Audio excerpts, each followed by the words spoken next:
hate to interrupt the honourable member. The honourable member will have 8 minutes and 55 seconds left on the clock for him to continue debate.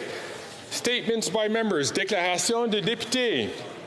L'honorable député. The honourable member for Brampton South.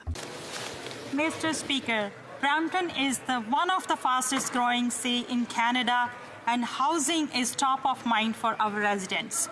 That is why our government has taken a historical action to build 24,000 homes in next 10 years in Brampton. Mr. Speaker, $114 million from the Housing Accelerator Fund will allow the City of Brampton to expedite 3,150 units and build them within the next 3 years. This partnership with the City of Brampton and municipalities from across Canada will allow the removal of barriers of housing supply, accelerate the growth, and support the development of low-carbon and climate-resilient communities, which are affordable, inclusive, and diverse. Mr. Speaker, we will continue to work hard to make them more affordable for Canadians from coast to coast, all the houses, which is more affordable. Thank you, Mr. Speaker. The honourable member for Kamloops Thompson Caribou. Mr. Speaker, I rise to honour two people without whom I would not be here today, Giuseppe and Alba Caputo. My parents were both born in the province of Cosenza in southern Italy. My grandfather, Pasquale Spina, first made the trip to Canada in 1952. He left behind my mother, 2-year-old Alba Liberetta, so named because her name means freedom at dawn, and he was freed as a POW in the early morning. My mother would follow with her mother in 1957, and my father arrived in Canada with his family in 1961. My father was a mill worker who displayed an unparalleled work ethic. After 2 shifts at his sawmill as a summer student, I knew I couldn't do the job he had done for 30 years. My sisters, Ellie and Rosie, are both teachers, and among the family, we count 8 degrees. As my mother once said, what would my grandfather say if he could see me in Parliament? I'm not sure, but today I say thank you to my parents for all their sacrifice.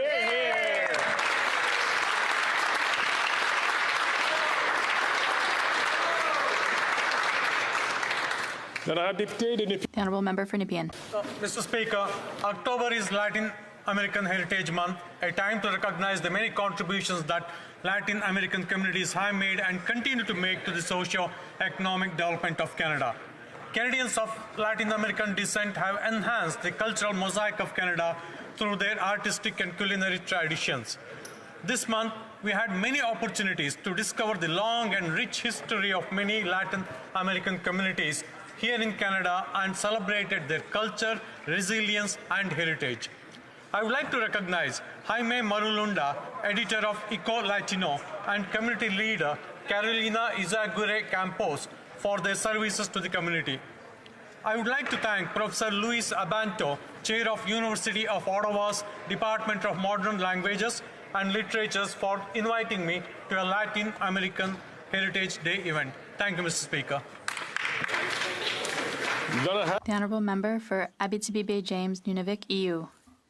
Mr. Speaker, at the last ceremony held to mark the National Day of Recognition for Firefighters, the Government of Quebec honoured 5 firefighters from the Val d'Or Fire Department with the Meritorious Service Medal, following an event on April 14, 2022 in Val d'Or. Arriving at a 13-unit apartment building that was engulfed in flames, firefighters heard 2 people trapped by fire and smoke shouting for help. It was during this perilous operation that they were able to extricate the victims, one of whom was unconscious. Their heroic actions, physical exertion, and composure enabled them to evacuate the building and avoid the worst. I would like to thank and congratulate Operations Chief Yves Barbe and firefighters Jonathan Allary, Francis Duchesne, Christian Fortin-Chartier, and Tommy Joly for their courage, professionalism, teamwork, and speed of action. Congratulations on your well-deserved distinction. Thank you, Mr. Speaker. The Honourable Member for Halifax West. Thank you, Mr. Speaker. I rise today to congratulate the Alliance Française Halifax on its 120th anniversary. Since 1903, the organization has promoted the French language in Halifax, promoting French culture and Acadian culture. 30 years ago, I started collaborating with them, and our work has continued since then. Their hard work leads to a stronger economy, better public services, and more opportunities for Canadians to forge deeper ties with one another. To the whole team, once again, congratulations on your many years of success and best wishes for the future. The Honourable Member for Chatham-Kent-Leamington. Mr. Speaker, after 8 long years, this NDP Liberal government creates so many questions for Canadians. Canadians question the charade of a 12-month price freeze that retailers have imposed on producers, which will only see major price increases later, just so the Prime Minister can put this problem off until after the next election. Canadians want to know how these suppliers absorb the increase in the carbon tax applied at every step of the food value chain. How do producers absorb the costs of higher interest rates and unthought-through label and inspection charges imposed by the CFIA? Why is this government allowing a price ceiling to be imposed by retailers on suppliers who are forced to absorb these costs? Why not instead remove or reduce the costs? This Prime Minister is all hat and no cattle, and not worth the cost. Canadians want to know, and Canadians want this Prime Minister to go.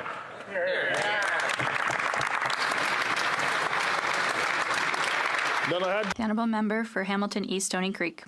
Mr. Speaker, in 1996, I joined residents of Upper Stony Creek in East Hamilton in opposition to the planned operation of the Terrell landfill.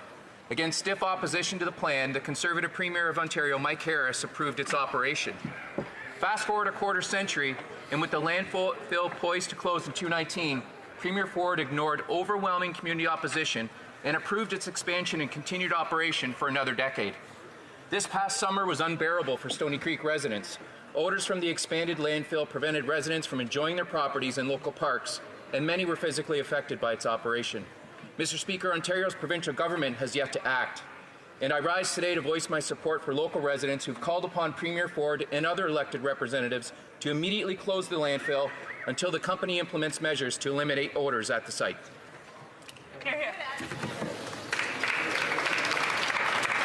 The Honourable Member for Vaudreuil-Soulanges. Mr. Speaker, today I rise to recognize the steadfast and dedicated team at Creek 53, a conservancy trust based in my community of Vaudreuil-Soulanges. Made up of landowners, trustees, academics, and environmental stewards, the team at Creek 53 are working towards the environmental preservation of the Hudson Escarpment and the Creek 53 watershed, an area rich in biodiversity located in Hudson.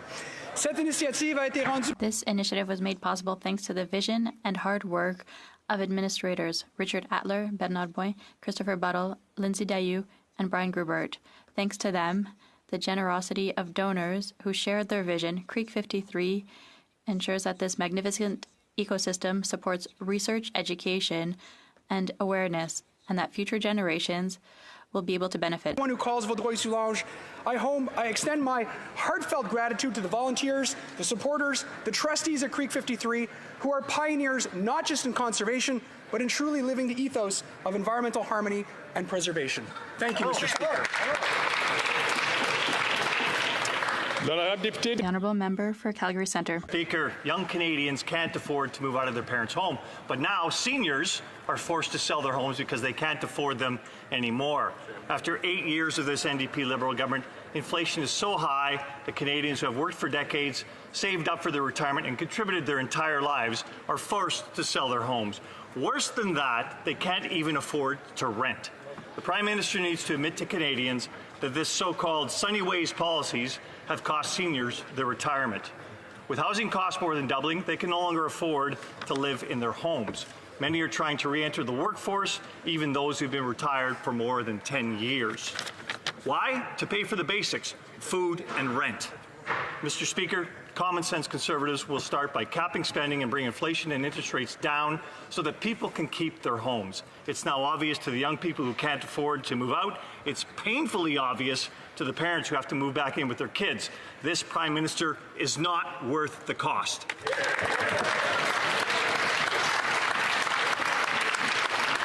The Honourable Member for St. John's East. Thank you, Mr. Speaker. From Apple to Disney to the CBC, the film industry has noticed Newfoundland and Labrador, our talent, our creativity, and our beautiful backdrops. I had the privilege of joining the Minister of Rural Economic Development and the Minister responsible for Atlantic Canada Opportunities Agency this past week in St. John's East to announce $1.5 million for Picture NL and the Newfoundland Independent Filmmakers Cooperative, NIFCO.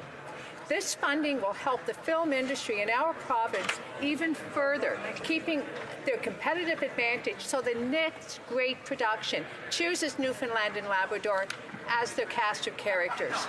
The film industry is worth over $9 billion in Canada, and we have approximately 1,400 full-time jobs in the province. With this funding, our government is continuing on our commitment to an industry that has become an integral part of our community. Thank you. The Honourable Member for Chicoutimi, Le Fjord. Mr. Speaker, after 8 years of this Liberal government, the cost of living is only increasing. The deficit is causing record levels of inflation. Quebecers are becoming poorer from day to day. Look at that guy's mustache back there. The Liberals Holy. find that it's the perfect time to increase the burden on Quebecers by increasing the carbon tax 2.0 that applies to Quebec and that adds 17 cents per litre at the pump. It's no surprise that the Bloc is supporting the Liberals because they no longer know the reality of Quebecers who are suffering. Not only do they agree with the tax, but these so-called defenders of Quebec say that they want to radically increase.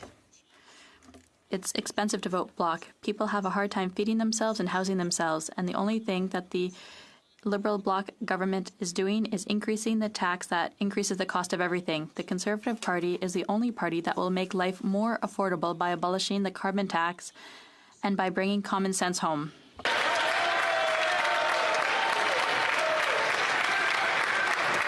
The Honourable Member for Thornhill.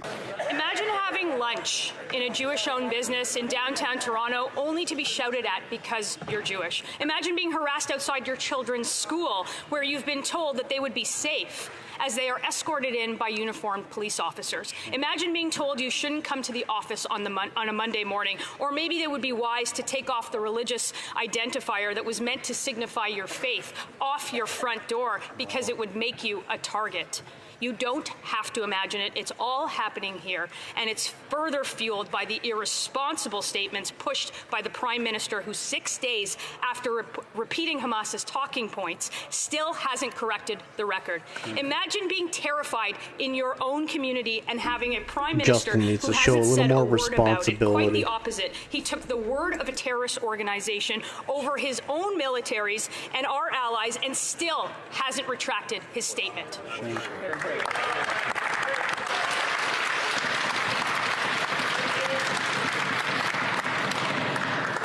The Honourable Member for Alfred Pellat. Mr. Speaker, October 24th is Brain Cancer Awareness Day in Canada.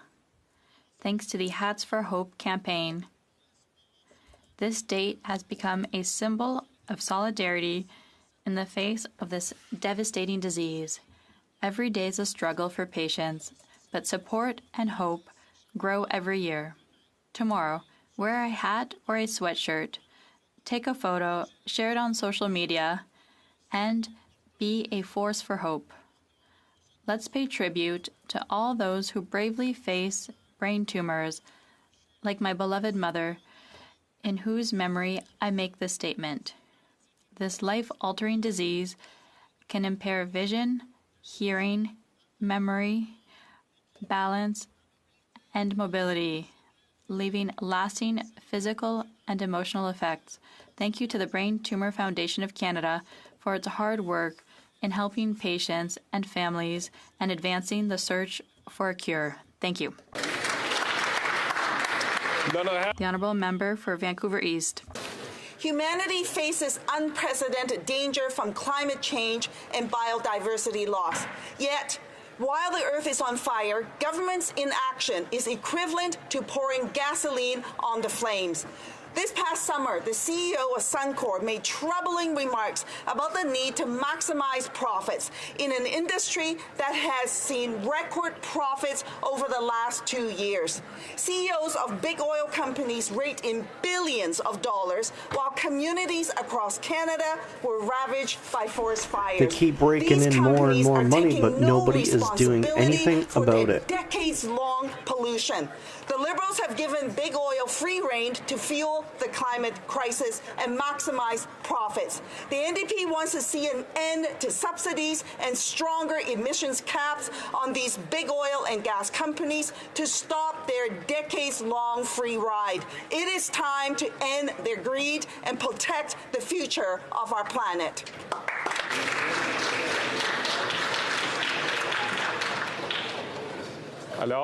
Order. The Honourable Member for Rimouski-Neigette, Témiscouata-les-Basques. Mr. Speaker, this year marks the 25th anniversary of Érudit, a Quebec flagship for the dissemination of scientific knowledge in French. Érudit is a digital platform for promoting scientific publications, created thanks to the vision and genius of a consortium comprising the Université de Montréal, Université Laval, and the Université du Québec à Montréal. Today, it offers 250,000 publications from 35 disciplines in the humanities, social sciences, arts, and literature to over 5 million users worldwide. And the best part is that the vast majority of this content is offered in French, free of charge to everyone. Érudit is therefore an invaluable way to showcase our researchers and the knowledge they produce, and enables Quebec to shine throughout the French-speaking world. Let's be proud of Érudit for 25 years of service to science in French. Congratulations and long life to this Quebec jewel.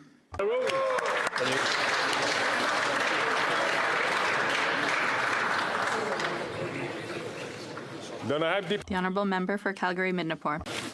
This Liberal NDP government is once again in the midst of scandal and criminal investigation. The RCMP are currently investigating allegations of identity theft, forged resumes, contractual theft, fraudulent billing, price fixing, and collusion in the creation of the $54 million ArriveCan app. 2 whistleblowers trapped in the scandal came forward to the media.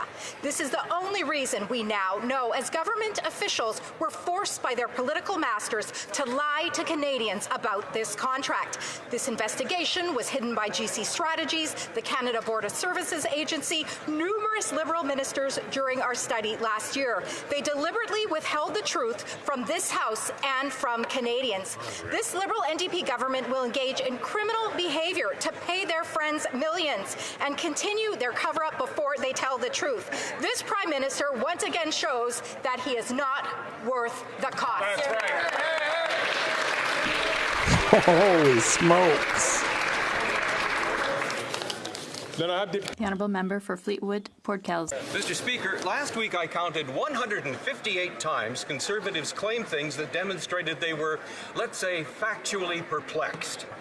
Like that Liberal NDP agreement 18 months ago that delivers important help for Canadians, Conservatives turned that into a coalition. Then they mutated that into a Liberal NDP government. Then they said an 8-year Liberal NDP government. Really? We've told them a million times, quit exaggerating. They blame a price on pollution for high food prices. I checked. No big grocery CEOs are selling pencils on street corners. And sorry, there's no $120 Tory turkey driving those mega grocery profits either. Conservatives preach again and again and again that deficits, less than 1% of Canada's GDP, mind you, drive inflation. Either they don't really know what causes inflation, which makes these Conservatives far too risky, or they do know, and they're deliberately, dangerously deceptive.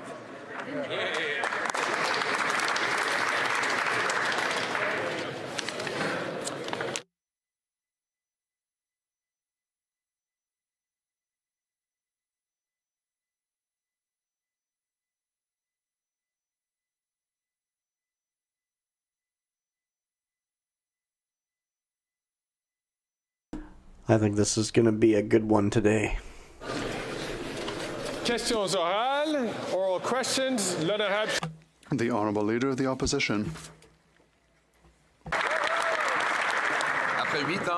After 8 years of this Prime Minister, housing has doubled in cost, and now CMHC has said that there has been a 63% increase in the number of Canadians that use alternative loans. They pay up to 15% in interest for these alternative mortgages. Will the Prime Minister finally change his inflationary ways so that the Bank of Canada can reduce interest rates so that Canadians can keep their houses?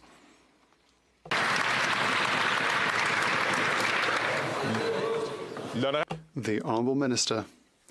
Thank you, Mr. Speaker. My colleague across the way claims that he and his party want to march towards prosperity, but that would be through austerity. Canadians know that all the Conservatives represent is to chop things up. Chop, chop, chop, Mr. Speaker.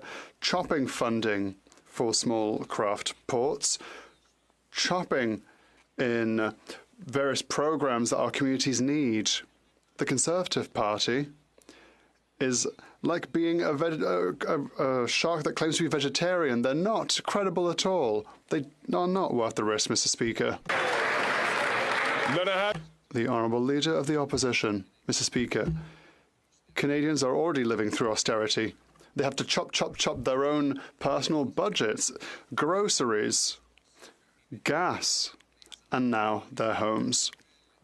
There's now a new phenomenon. Seniors, middle-class seniors, find themselves homeless after the doubling of housing costs. A man in Calgary saw a $1,600 increase in his housing costs, and now he cannot find a place to rent. Will the government finally change its mind so we can reduce interest rates so that our seniors can keep a roof over their heads? The Honourable Minister. Thank you, Mr. Speaker. I was saying, Mr. Speaker, I'm sad to announce that on the other side of the House, they seem to have a cracked crystal ball. They want to cut everywhere. They're even cutting into their crystal balls now. They have no plan. They have no vision, Mr. Speaker. And so, please ask them to fix their crystal balls so that they can better see in the future. The Honourable Leader of the Opposition. Years, this Prime Minister is not worth the cost of housing, which has doubled. Now we see that there's been a 63% increase in the number of Canadians who are going to alternative lenders to get mortgages because they can no longer get approved by the main banks. That means interest rates as high as 15% per year. We haven't seen those types of rates since the last Trudeau was in power. Will the Prime Minister reverse his inflationary spending in the upcoming fall economic update so that we can bring down interest rates and our Canadian people can keep their homes? Then I have Ministre du Logement. Mr. Speaker, it's important that you understand that the Honourable Member's plan to actually have more homes built seems to be to cut funding to build those homes. I was in Brampton last week where we announced $114 million that's going to help Brampton build more than 24,000 homes over the next decade. He plans to cut it. When it comes to getting more homes built, we're removing the GST on new apartments in this country. He plans to put it back on. Mr. Speaker, we're going to continue to make the investments necessary. We agree that there are people struggling. Instead of removing the GST, why don't they put something in place to cap rent? Chef de l'Opposition. Absolutely right that he has a problem that he and his government created. After 8 years, this Prime Minister has doubled rent, doubled mortgage payments, and now his plan is a $4 billion program that 2 years in has not built a single solitary home, and he wants to target tax benefits for the construction of $10 million penthouse apartments. Will they instead reverse their inflationary spending so we can bring down interest rates and let Canadians keep their homes?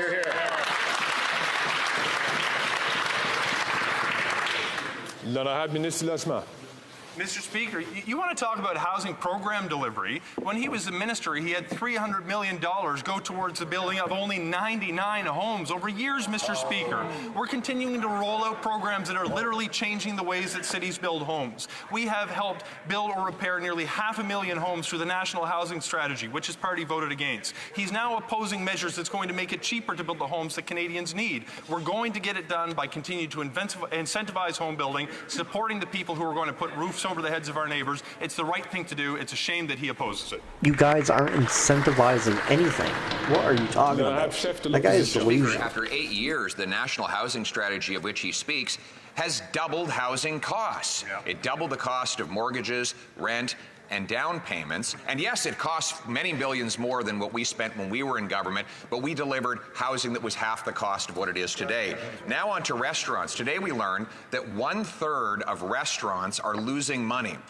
That leaves them 3 choices: shut down, cut wages, or raise prices on Canadians. Will the government reverse the carbon taxes and the inflationary increases to interest rates that are forcing our restaurants to go under and costing waitresses and servers their jobs?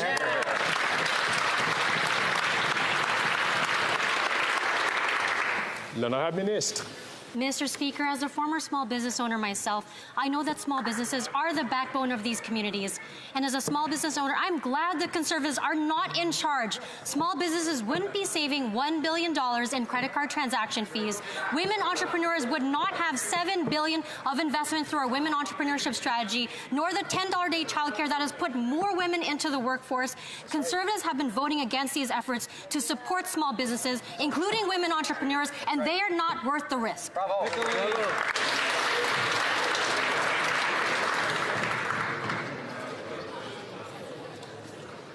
L'honorable député de La Prairie. The honourable member for La Prairie. Mr. Speaker, 250,000 businesses risk going out of business as early as 2024 if the government does not postpone repayment of the emergency account loans. Imagine the impact if we were to lose 250,000 businesses at the same time. So it's not surprising that on Friday all the premiers of Quebec and other provinces wrote to this government. They demanded a 1-year postponement of the repayment deadline for our businesses without losing the non-repayable part.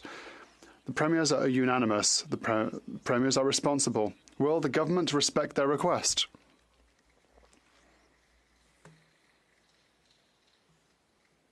The Honourable Minister. Monsieur le Président. Mr. Speaker, we offer extra flexibility for small businesses to repay their loans, which includes a full 1-year extension, more flexibility for repayment modalities, which constitutes an approach that is balanced and fiscally responsible. We continue to listen to small businesses throughout the country.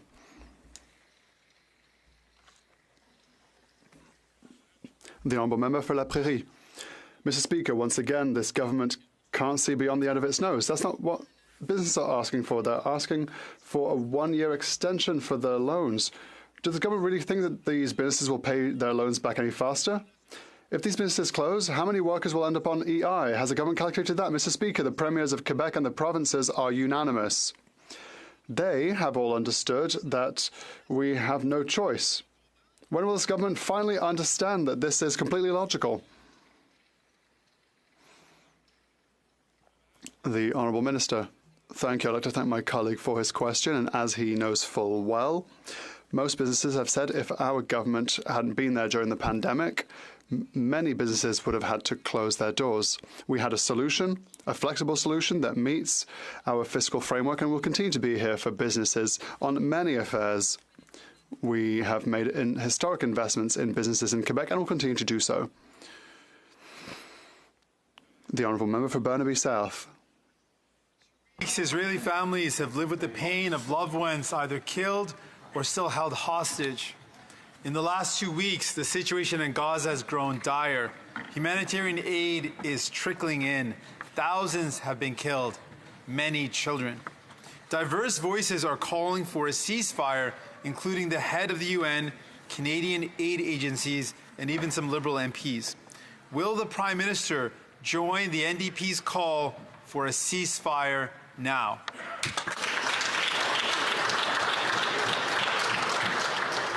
L'honorable ministre du Développement international. The deteriorating humanitarian situation in Gaza was dire before these last weeks. We are doing everything that we can to support Canadians on the ground.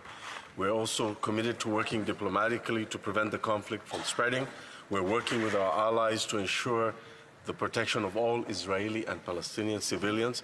We're calling and have been consistently calling on international humanitarian law to be respected. We were the first government to move to provide substantial humanitarian aid to both Israeli and Palestinian civilians, and we will continue our efforts in that regard. L'honorable député de Burnaby Sud. Les attaques. Hamas terrorist attacks continue. Rockets are being sent on civilians. And in Gaza, the humanitarian situation is getting worse and worse.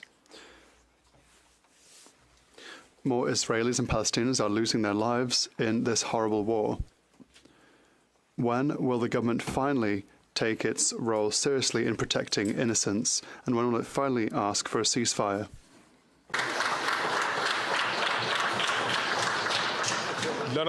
The Honourable Minister for International Development.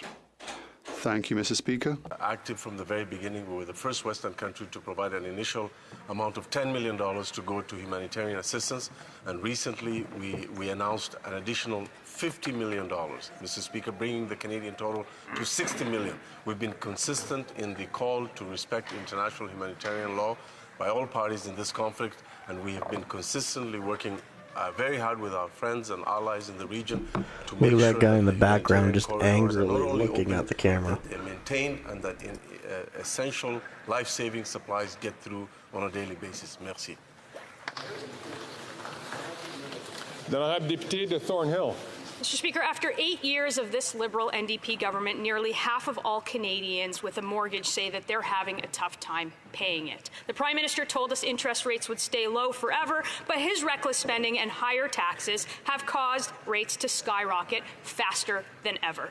Now struggling families are paying the price. Young people can't even imagine getting in. There is a mortgage crisis on the horizon until this Prime Minister reins it in. When will he stop the inflationary deficits and balance the budget so that Canadians can keep their homes? L'honorable ministre du Logement. Mr. Speaker, when I hear the Conservatives make arguments that we should be spending less in the context of housing, I would point out to them that it takes investments to build the housing necessary to put a roof over the same Canadians' heads that she seems concerned about. In this regard, Mr. Speaker, we're cutting the tax on new apartment construction in this country. They want to put it back on. We are moving forward with a plan to fund cities so they build more homes. They plan to cut it. When we put measures on the floor of the House of Commons to support some of society's most vulnerable, They're just going to use that GST write-off to build condos that are unaffordable for people. L'honorable député de Thornhill. That's false, Mr. Speaker. They act like everything's okay. They haven't built a single home with their accelerator fund. But the number of people who are paying their mortgage, the number of people who say that they're paying their mortgage is very difficult, has doubled in 6 months. And as mortgage payments and anxiety go up, Canadians cut back on essentials like food and home heating. Mr. Speaker, you shouldn't have to choose between heating your home and putting food on the table. But that's the reality after 8 years of this Prime Minister. Canadians are realizing that he's not worth the cost. Will this minister finally realize that too?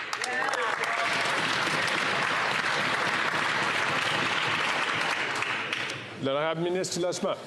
Mr. Speaker, part of the reasons it's difficult to find affordable housing in this country is because for 30 years, federal governments in Canada failed to make the investments necessary, including the previous Conservative government. When they were last in power, Mr. Speaker, this country lost 800,000 homes that were on the market at affordable prices. We're going to continue to make the investments necessary to get more homes built. I would ask the honourable member in response to her question why she wants to raise taxes on home building and cut funding for home builders. Mr. Speaker, we need to make the investments necessary to build homes in this country, and that is exactly what we're going to do.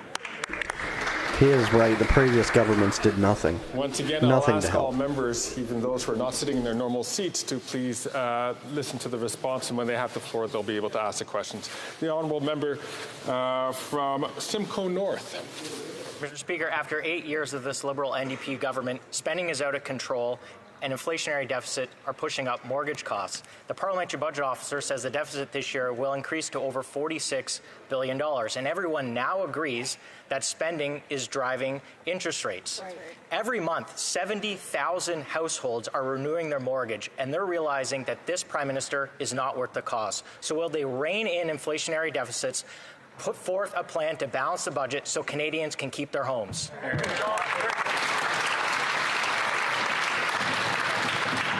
L'honorable secrétaire parlementaire. Mr. Speaker, I can speak to the fact that Canada has created over 1 million more jobs compared to pre-pandemic levels, has the lowest debt to GDP ratio and the lowest deficit in the G7, lower inflation than our comparative partners around the world, and the IMF and OECD project the strongest growth in 2024. We know that Canadians are struggling right now, but the real difference between us and the Conservatives, Mr. Speaker, is that our government will not abandon people in need, like the Conservative leader has made abundantly clear time and time again. L'honorable député de Simcoe Nord.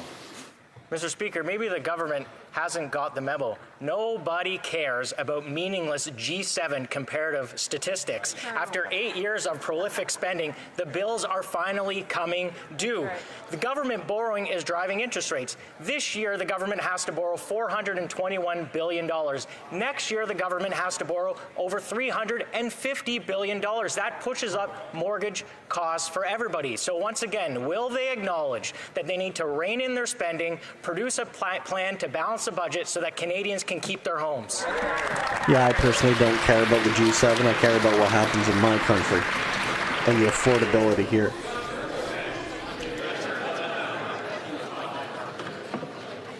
L'honorable ministre.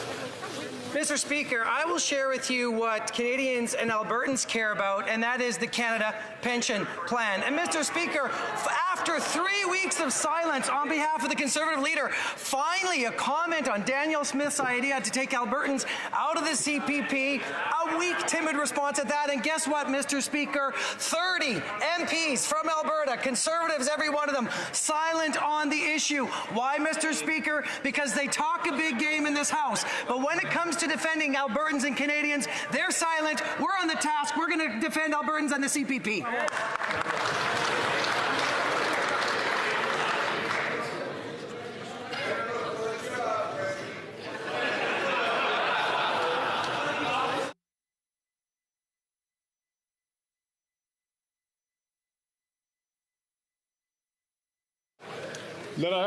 The honourable member for Louis Saint Laurent.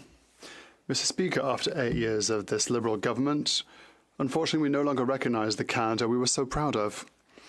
Because rent is twice as much as before. More and more people are now forced to live where? In their cars. Mr. Speaker, in Canada, a G7 country, people living in a car? That makes no sense. But the Liberals' brilliant idea, supported by the Bloc Québécois' radical ideas, is to invent a new tax on carbon. That's not even a joke. Is there anyone in this government who thinks this finally makes no sense?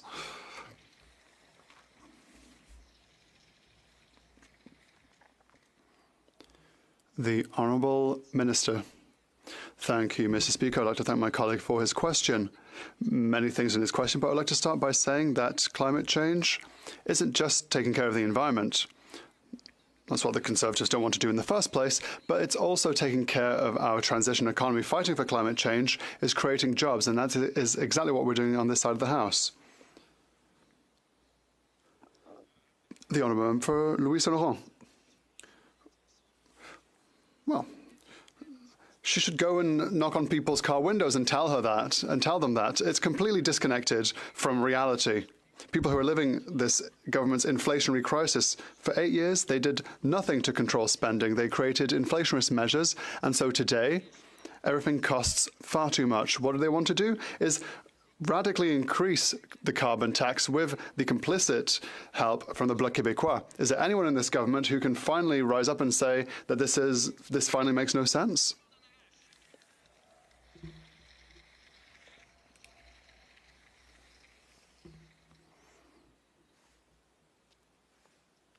The Honourable Minister. Thank you, Mr. Speaker. What I would like to say, very seriously, is that the Conservatives voted against all measures that support families, the Canada Childcare Benefit, investments that we made in housing. We're still waiting on a vote on C-56 that will allow us to control grocery prices. Tax credits for more housing. On this side of the House, we are taking care of people every single day. The Honourable Member for Lac-Saint-Jean. Mr. Speaker, Israel has the right to defend itself. We have to be realistic. The conflict in Gaza is not going to subside in the short term. We must also be realistic about the inadequacy of the humanitarian aid that is trickling in at the moment. Canada must ask Israel for a humanitarian truce until aid can reach the civilians in need. The UN made a request to this effect last week. The European Union is currently evaluating it. Will Canada support this idea of a humanitarian truce? The Honourable Minister for International Development. Thank you, Mr. Speaker. It's our collective duty to defend humanity, dignity, and the protection of all. We are firm on our position before this humanitarian crisis. Innocent civilians need more help, not less. That is the reason for which we announced a total care package of $60 million to meet the needs of Palestinians in the Gaza Strip and in adjacent regions. The Honourable Member for Lac-Saint-Jean. Well, the humanitarian aid has to get there in the first place. Everyone would prefer peace to war. But it would not be realistic to ask Israel for a complete ceasefire while its population is not safe. On the other hand, it would be realistic for Canada to support the United Nations' more nuanced request. What we are talking about here is a temporary multilateral and humanitarian truce, a truce to get food supplies through, to protect humanitarian corridors, to protect aid distribution areas where NGOs will be safe. It's a reasonable proposal, Mr. Speaker. Will Canada support a humanitarian truce? The Honourable Minister. We would like to remind everyone about why humanitarian corridors have to remain open, unencumbered, so that humanitarian assistance can rapidly reach those who need it the most. We have been encouraged by the presence of the second humanitarian convoy that went over the Rafah border crossing. We ask that this continue unencumbered so that humanitarian assistance can reach those who need it. The Honourable Member for Lac-Saint-Jean. That wasn't really clear. Was that yes or no? Anyway, we'll speak after question period. Since the horrific and tragic events of the 7th of October, there has been growing hatred in Canada and Quebec between pro-Israel and pro-Palestine groups. Hateful graffiti, swastikas, repeated intimidation of people of the Jewish or Muslim faiths. It is as if we wanted to transpose here in Quebec and Canada the war, hatred, and division that are unfortunately taking part in the Middle East. As if we needed more division on this issue here. Will the Prime Minister appeal for calm before a tragedy occurs, as was the case in the States or in France? Yeah, they need to shut these protests down. They're getting a little out of control. The Honourable Minister. Thank you, Mr. Speaker. I'd like to thank my honourable colleague for that very important question. This is something that everyone is concerned with at the moment. There is no place for speech or violence here in Canada. We know that Jewish and Muslim, Israeli and Palestinian communities are hurting right now. They are scared, and we should all work together because, first and foremost, we are Canadians, and we should be here for everyone. Thank you, Mr. Speaker. Then I have Député de King Vaughan. Mr. Speaker, after 8 years of this Prime Minister's high inflationary deficit and punishing tax hikes, seniors are being forced out of their homes and onto the streets. John, a senior, had a monthly mortgage payment of $1,000, but today it ballooned to $2,600. He was forced to sell his home. But with rent increases, he can't find an affordable apartment. He will soon find himself homeless. This Prime Minister is just not worth the cost. Has he finally learned that the budget doesn't balance itself?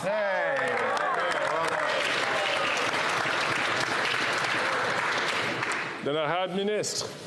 Mr. Speaker, it's fascinating that the honourable member will ask a question about seniors trying to find a place that they can afford when her party put forward a housing plan that mentions seniors precisely 0 times.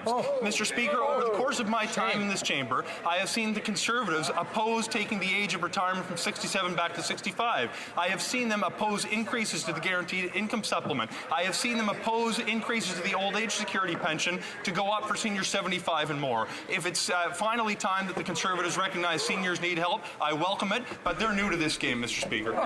That's because if you give them all money, you start pouring money into society. The cost of living hurts everybody. The honourable member for Bellechasse-les-Etchemins-Lévis. Thank you, Mr. Speaker. The carbon tax, which raises the price of everything and which the Bloc wants to increase radically, is making Quebecers poorer.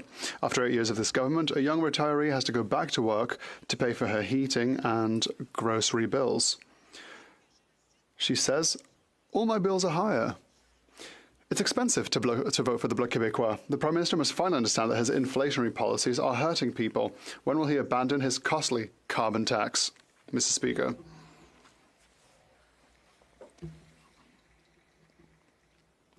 The Honourable Minister for the Environment. Mr. Speaker, you know, sometimes people watching us develop a certain cynicism when it comes to politics, and it's when we hear this kind of rhetoric from the member on the other side, who was a member of a provincial government that was the first in North America that created a carbon tax. She fought for a carbon tax, not only in Quebec, but around the world. And all of a sudden, the weather vane shifts to the other side, which creates a lot of cynicism. Thank you, Mr. Speaker. Before I hand the floor to the honourable member, I would like to encourage those who have already asked questions to allow other people to speak. The honourable member for Bellechasse-les-Etchemins-Lévis.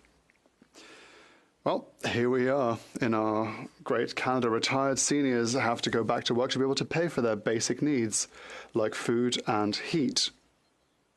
It's shameful. That's the reality after 8 years of this Liberal government supported by the Bloc Québécois. Quebec is a province most affected by inflation for the 4th month in a row. It's expensive to vote for the Bloc Québécois. When will the Prime Minister cancel his disastrous carbon tax, which radically increases the price of absolutely everything, Mr. Speaker?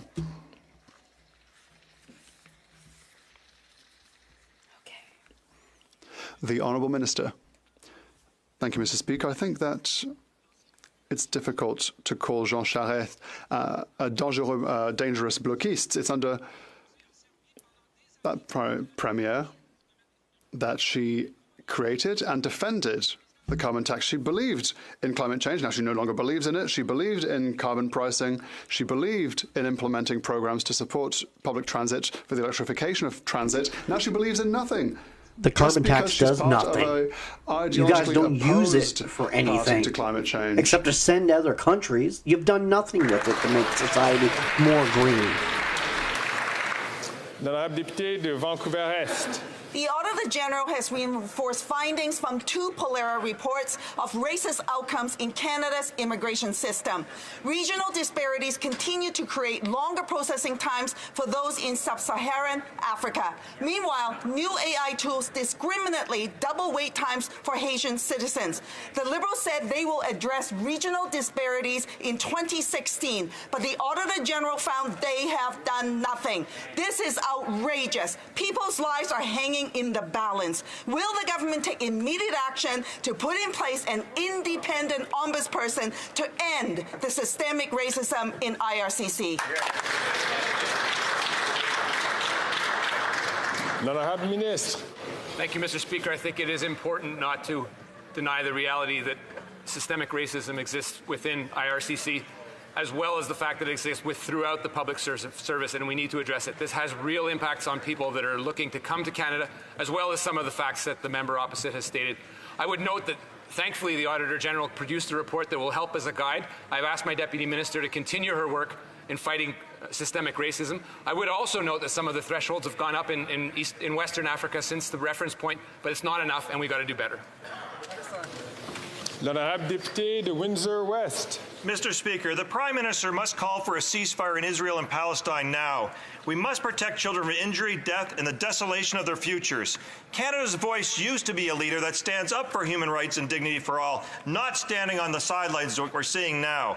If Canada doesn't act, more families will mourn as the violence will escalate and already spilled into Lebanon and the region. And the government's lack of concern from Canadians trapped in Gaza is disturbing. Why won't the Prime Minister call for a ceasefire now? How hard is it to say the word ceasefire? The Honourable Minister for International Development. Western country to provide humanitarian assistance to all civilians in the region. On top of that, we topped up with an additional $50 million. And as a result of that early example, our friends and allies have been incentivized to follow our example. I just spoke to the German Minister for International Development, and she told me that this morning Germany announced $50 million to help civilians caught in this conflict. We are providing the leadership necessary to get aid flowing, to fight for the respect of international humanitarian law, and we're putting our money where our mouth is to get life-saving materials to civilians in the region. I really like this guy. He's always so chill, even when he's trying to tell somebody off. Mr. Speaker, Canadians are concerned about the cost of housing and finding a home at the price they can afford. While the leader of the opposition continues to blame municipal mayors and councillors, we are committed to work side by side with all levels of government to increase housing supply. Can the minister explain how he is working with the local government to build more homes in my community of Brampton? The Honourable Minister for Housing. I want to thank my honourable colleague, not only for his question today, but for hosting myself and the Prime Minister last week, where we announced an investment of $114 million alongside Mayor Patrick Brown for the City of Brampton. This investment, importantly, Mr. Speaker, is going to fast-track the construction of more than 3,100 homes over the next 3 years and more than 24,000 over the next decade. Mr. Speaker, by working with municipal councils and identifying the most ambitious plans in the country, we're going to be able to solve Canada's national housing crisis, starting right in that member's community in the City of Brampton. L'honorable député de Foothills. After 8 years, farmers can no longer carry the burden of this NDP Liberal government. In a letter to the Prime Minister, vegetable farmers warn Canadians of why this Prime Minister is not worth the cost. The price of fresh vegetables is already up 12%, and the Liberals' front-of-pack warning labels on food will cost the industry $2 billion. Wow. But now the Prime Minister's nonsensical package changing on produce will increase the price of food 30%. Costs that will be passed directly to the consumer.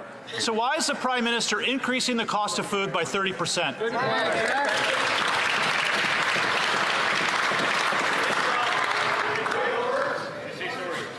L'honorable ministre.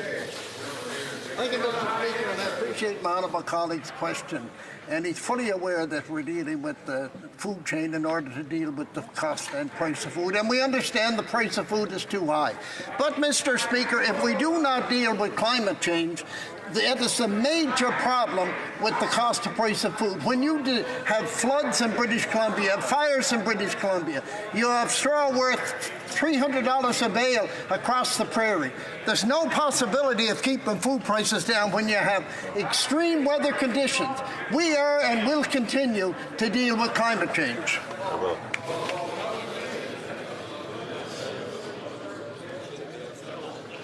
L'honorable député de Foothills. There is no chance of keeping food prices low if you keep adding red tape and bureaucracy and carbon taxes on farmers. Farmers can't afford increased carbon taxes and red tape, and neither can Canadians who are already struggling to put food on the table. The price of beef and fresh vegetables is up 12%.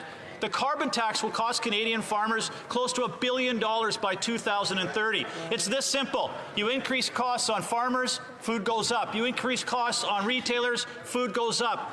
Why is this Prime Minister not worth the cost? Because he's increasing food by 30%. Exactly. Why?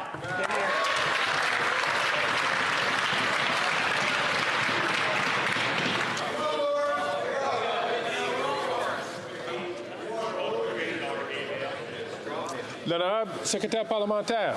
The Honourable Parliamentary Secretary. We know that climate change has many times the impact on general and food inflation than the carbon price has. But you don't see Conservatives jumping up and down to raise ambitions on fighting climate change. Why is that, Mr. Speaker? When Canadians want more action on climate change, they're regressive and promote climate denial. Let me also clarify that the vast majority of low and middle income families get more money back than they pay through the quarterly rebate. So when Conservatives want to take away those payments, who are they actually advocating for? Exactly. Colleagues, member from Dufferin-Caledon, all colleagues, please. Let us keep our comments to the time that you have the microphone when you have the floor. The honourable member from Hastings, Lennox Addington. Canada is an agricultural powerhouse. It is something that farmers of Eastern Ontario and across Canada are all very proud of. After 8 years, this Liberal NDP government's fanatical pursuit of failed, ideologically driven economic policy is crushing Canadian farmers, and too many families can't even afford nutrition food. The reality is, this Prime Minister is not worth the cost. So, Mr. Speaker, when will this morally and politically bankrupt government wake up and stop punishing farmers with inflation-inducing carbon tax?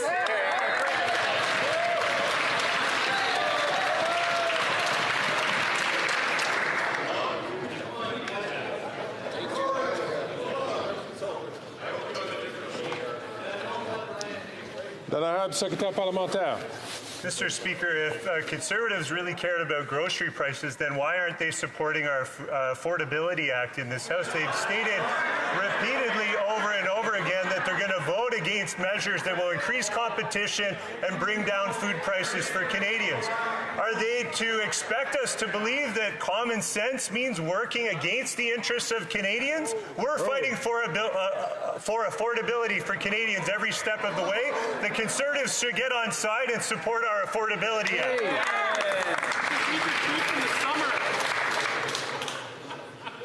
L'honorable député de La Beauce. Mr. Speaker, after 8 years, the government is punishing Canadians with its harmful tax. Canadians are having trouble feeding their families, and demand for food banks has shot up. For the 4th month in a row, Quebec is the most affected by inflation. That's what happens when the Bloc Liberal coalition is insisting on imposing a tax and wants to radically increase prices. It's expensive to vote for the Bloc.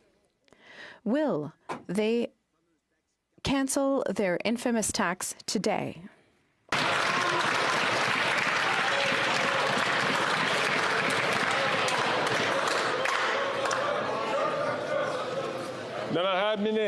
The Honourable Minister. Thank you, Mr. Speaker. It's unbelievable to see a colleague from Quebec refuse to believe in global warming. Heating of the oceans, concerns in the fisheries sector, species at risk, tornadoes that destroyed our infrastructure along shorelines. They have no plan. They would cut all the plants. That's what the Conservatives are like.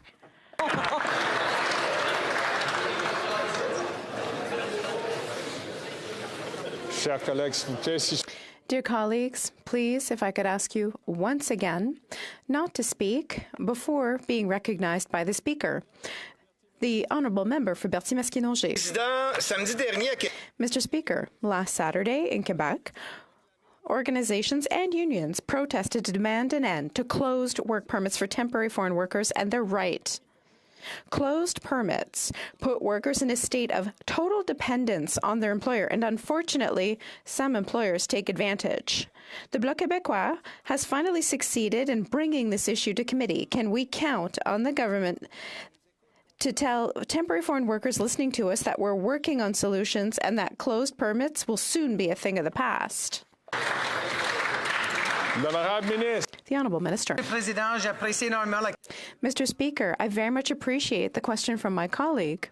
When it comes to temporary foreign workers, these are people who come here temporarily to work in agriculture and other very important sectors like tourism. It should be noted that the program we have now is not the program we saw under the Harper government. And when it comes to sectoral work permits, we have a system in place to protect workers, as well as requirements for businesses who have to obey them. The Honourable Member for Berthier-Masquinongé. We need answers, Mr. Speaker. Closed permits not only lead to abuse, but also to situations that just don't make sense. Radio-Canada raised a good example.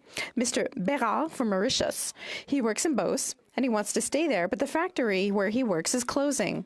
Because he has a closed employer-specific permit, he can't look for a job except in another plant with the same company. Either he'll have to leave the region, or he'll have to leave Quebec because he's losing his job. Does the government not agree that we need to put an end to these situations that just don't make sense? The Honourable Minister. Mr. Speaker, once again, I appreciate the question from my colleague, and I'm very sympathetic to it. We have temporary foreign workers in Canada, and we have improved the quality of inspections. We're working with support organizations for migrant workers in the country. We've also opened up opportunities for people to access permanent residency. We're working on it. The Honourable Member for St. Margaret South. For 8 years, the Affordable Housing Association of Nova Scotia said that homelessness has gone up by 400% in Halifax since 2019 because the cost of everything has gone up, which has been caused by this NDP Liberal government. And even Atlantic Canada Liberal MPs agree the cost of living crisis is caused by the carbon tax. This Prime Minister is just not worth the cost, and Canadians are suffering. When will the NDP Liberal government axe a tax, carbon tax, so Canadians can keep their homes? Hear, hear.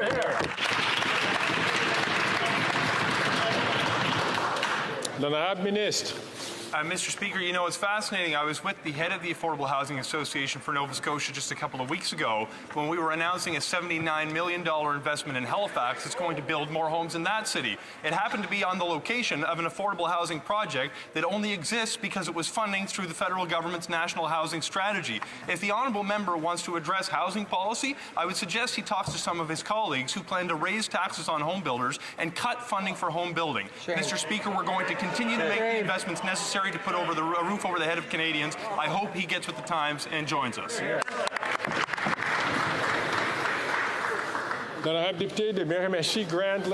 Mr. Speaker, after 8 years of this NDP Liberal government driving up the cost of living in Atlantic Canada, this Prime Minister is just not worth the cost.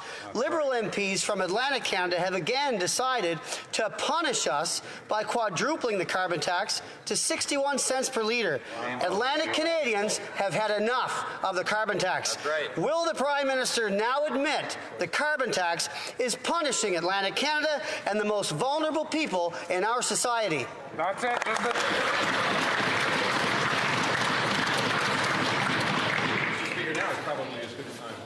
Now is probably as good a time, specifically right now, to remind this House that just about every member on that side of the House ran, of course, on a carbon tax. They had some way of going about it where you would collect, to remind me if you could, green points that would go to some sort of government-run Amway catalog that you could collect for some sort of greeny things that would be selected by the government. I can only assume that members from that side of the House would form this government committee where you could cash in your points. And anyway, we prefer on this side of the House to put cash back into the pockets of hard-working Canadians. Mr. Speaker.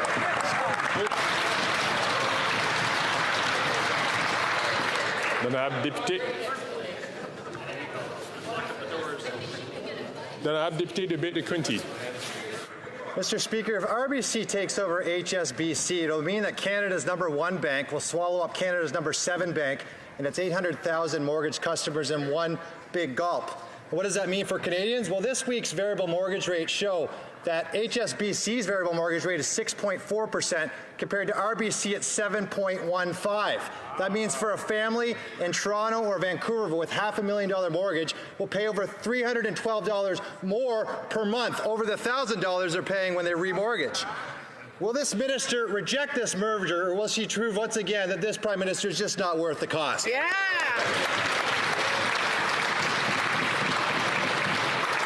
Secrétaire parlementaire. Mr. Speaker, the Minister of Finance takes her role as regulator of the financial sector very seriously. As the Department of Finance stated on November 29th of last year, the Minister of Finance's decision on the acquisition will be informed by all required regulatory review processes, including those administered by the Office of Superintendent for Financial Institutions and the Competition Bureau. I want to assure everyone that our government is committed to supporting competition because we know competition is in the best interests of Canadians. Honourable Deputy de West Vancouver, Sunshine Coast, Sea to Sky Country. Mr. Speaker, international, illegal, unreported, and unregulated fishing causes severe harm to species such as wild Pacific salmon and the oceanic white-tip shark. It not only causes economic harm to the thousands that rely on the regulated fishing industry, it also further endangers at-risk species and impacts Indigenous communities that rely on certain fish stocks for food, social, and ceremonial purposes. Can the Minister of Fisheries, Oceans, and the Canadian Coast Guard provide an update to this House on the critical work our government is doing to combat international illegal fishing?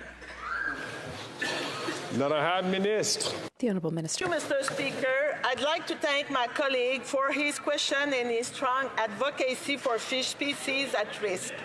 This fall, Fisheries and Ocean Canada successfully led the first high seas patrol to detect and prevent illegal fishing in the North Pacific. This operation led to the seizure of over 3,000 illegally fished shark fins. Our message is clear. Canada will continue to fight illegal fishing by foreign actors both in Canada and abroad.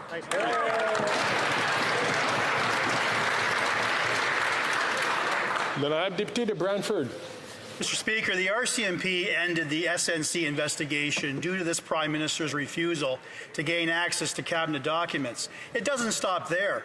During my recent inquiry with the Auditor General, the NDP Liberal Cover-Up Coalition adjourned the meeting, leaving crucial questions unanswered. Over the last 8 years, this Prime Minister has spent years concealing his role in the SNC scandal. He is not worth the cost. When will he finally produce the documents as requested by the RCMP?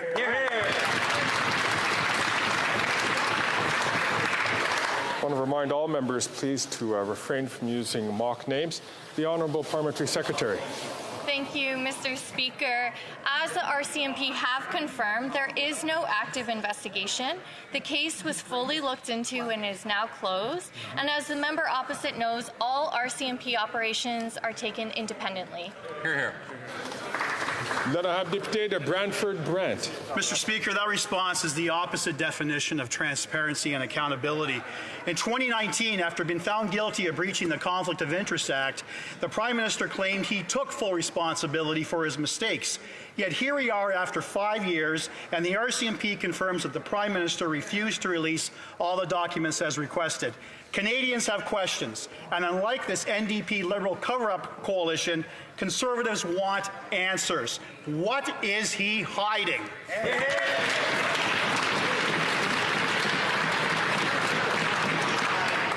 Before we do go to the Honourable Minister, I do want to remind all Honourable members once again to please refrain from using mock titles.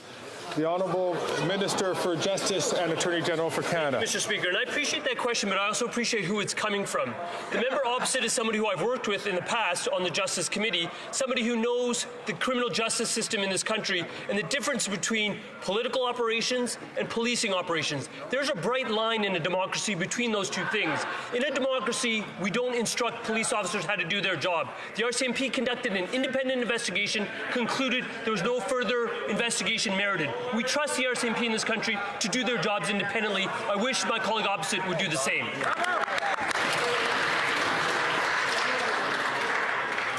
Honourable Member Permanent from Leeds Grenville, Thousand Islands, Rideau Lakes. After 8 years of this NDP Liberal government, we see that these Liberals can't help but line the pockets of their friends. And this Prime Minister simply isn't worth the cost to Canadians. His green tech slush fund is being used to funnel money into the pockets of insiders. Now, the chair of the board is a friend of the Prime Minister. Annette Verscheren has received millions of dollars from the same fund for which she is chair.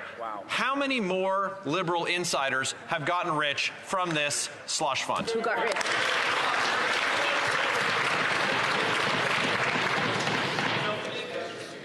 L'honorable secrétaire parlementaire. The Honourable Parliamentary Secretary. I've said in this House numerous times now, when the minister learned about the allegations of mismanagement at SDTC, he immediately acted to hire a third party to do an independent, impartial review that came back with a report. Those findings are now being turned into corrective actions, which are part of an implementation plan that SDTC is implementing by December. And let's make one thing clear, Mr. Speaker, we expect the highest standards of governance from all of our federal agencies. Good answer. The Honourable Member for Châteauguay-Lacolle. Mr. Speaker, Quebec's SMEs represent over 95% of the province's businesses, and they're still struggling. During the pandemic, our government was there to support them, helping to pay employees' salaries, offering rent assistance and emergency loans. Can the minister responsible for the Economic Development Agency for Quebec's regions tell us how CED is supporting our SMEs and actively participating in the economic recovery of all of Quebec's regions? The Honourable Minister.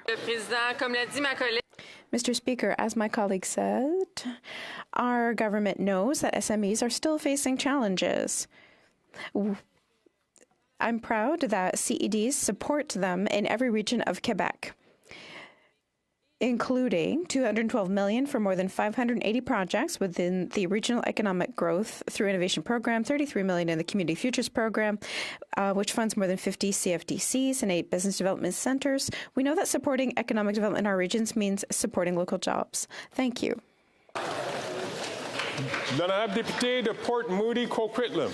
Mr. Speaker, the City of Coquitlam has had to foot the bill to save affordable homes because the federal government is missing in action. Renters in my community are being displaced at alarming rates as their homes are being sold off to for-profit developers.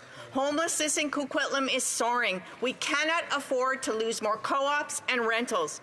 And the Liberals are turning their back on local governments who are doing their best to protect low-income renters.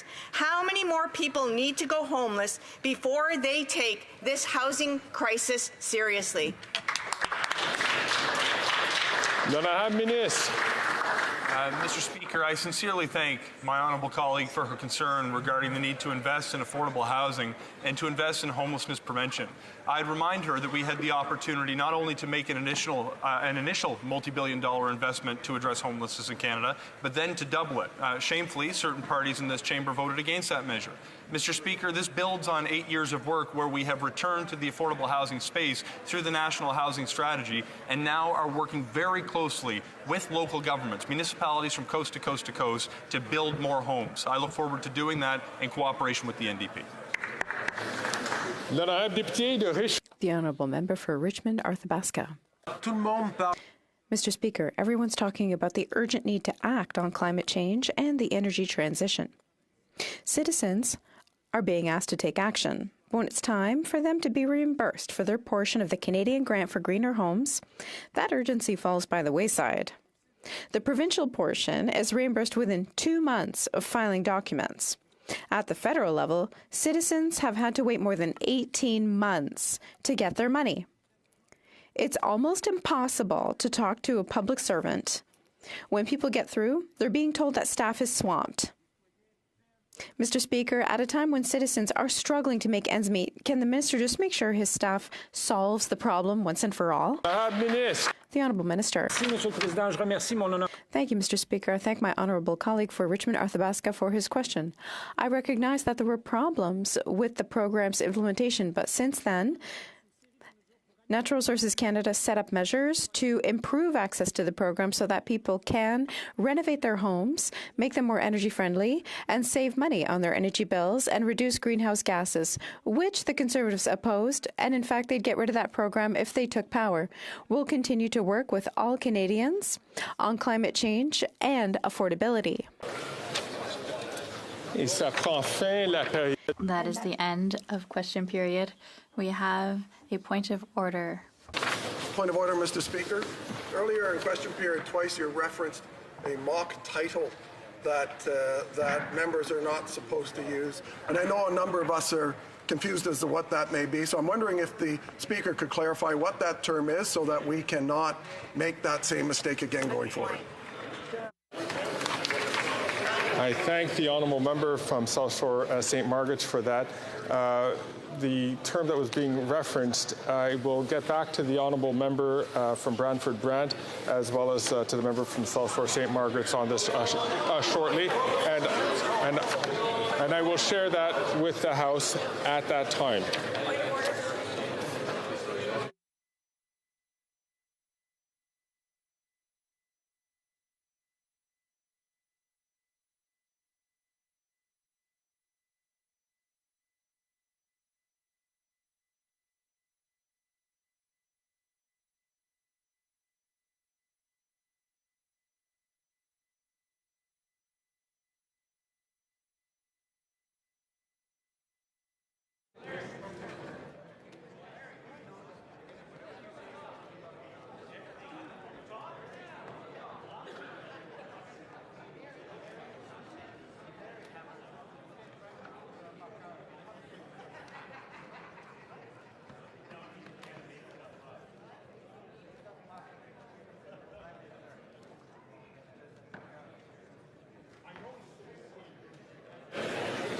I thank the member from South